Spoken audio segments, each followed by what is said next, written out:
Guys, for today's videos is binagoongan naman ang tinulutuin natin na pork. Tara, samahan niyo ako.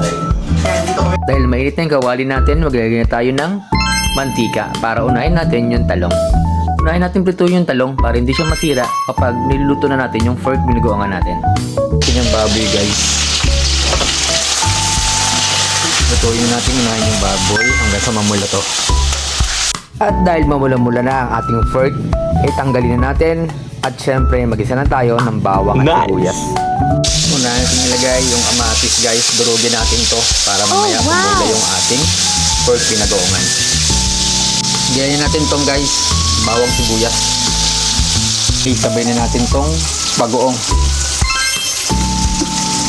Sabay natin tong siling green.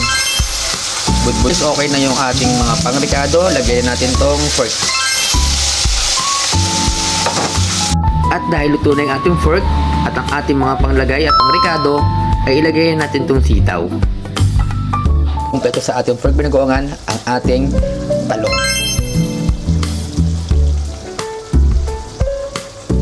Ito na nga, guys, yung pork binagoongan natin. Luto na. Talaga naman napakasarap ng lasa nito. Tara, guys, tikman natin.